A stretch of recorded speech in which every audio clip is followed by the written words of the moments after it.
Investing can be a great way to build wealth over time and achieve financial goals. However, for beginners, the world of investing can be daunting and overwhelming. With so many options and strategies, it's easy to feel lost or unsure of where to start. But don't worry. Anyone can learn how to trade and start building a strong financial future with the right information and help. In this video, we'll look at some steps on how to invest for beginners. Make sure to subscribe to our channel first and press the bell icon for regular updates. Let's get going. Step number 1. Understand your investment options. When choosing how to invest your money, it's important to pick investments that match your goals and how much risk you're willing to take. People often buy stocks, bonds, mutual funds, and exchange-traded funds, ETFs.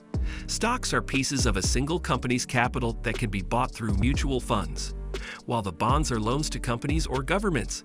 They tend to be less risky than stocks, but their returns are usually smaller.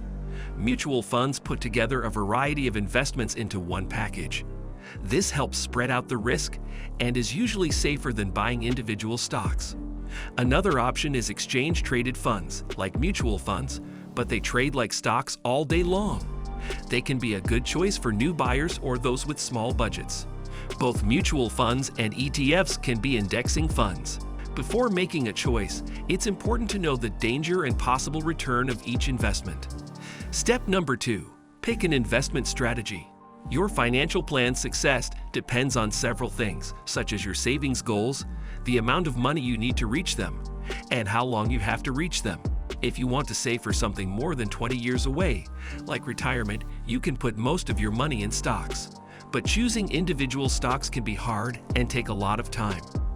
Most people should invest in low-cost stock mutual funds, index funds, or exchange-traded funds, ETFs. These financial vehicles are a smart and inexpensive way to buy stocks. On the other hand, if you are saving for a short-term goal and will need the money within the next 5 years, it is best to keep your money in a safe and secure online savings account, a cash management account, or a low-risk investment portfolio, because stocks are risky. Step number 3. Open an investment account. If you want to save money for retirement but don't have access to an employer-sponsored retirement account like a 401k, you can invest in a standard or Roth individual retirement account, IRA. But if you want to spend on something else, you should stay away from retirement accounts, which have rules about when and how you can get your money out. In this case, you might be better off with a taxable brokerage account, which lets you take your money out at any time without paying extra taxes or fines. Also, if you have already put in the most you can to your IRA but still want to keep saving, a brokerage account is a good option. It gives you more options and freedom to spend your money the way you want. Step number 4. Decide how much to invest. Investing is a key part of building a secure financial future, but how much you should spend depends on several things, such as your present financial situation, your investment goal, and how long it will take to reach that goal.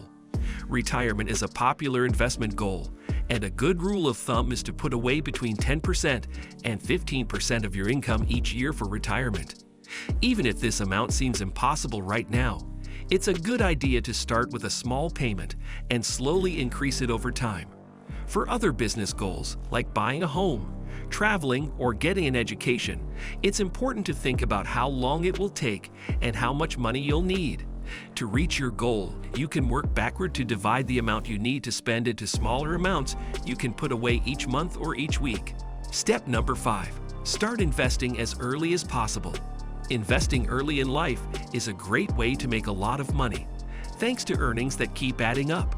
When you invest, the money you get back from your investments starts making money for you. This makes your account balance grow over time. Some people think that you have to have a lot of money to spend, but you can now trade with less money because there is low or no minimums, no commissions, and fractional shares. Index funds, exchange-traded funds, and mutual funds are all types of investments that can be made with relatively small amounts of money. Instead of worrying about whether or not your contribution is enough, it's important to think about how much you can handle given your financial position and goals. If you invest $200 every month for 10 years and get an average yearly return of 6%, you will have $33,300 at the end of that time. Out of this total, $24,200 is the money you've put in, and $9,100 is the interest you've made on your investment. There will be ups and downs in the stock market, but if you start saving when you're young, you'll have decades to ride out the bad times and watch your money grow. Start right away, even if you have to start small. That's all for today. I hope you enjoyed the video. Make sure to give this video a big thumbs up and follow us for more such strategies. Thank you.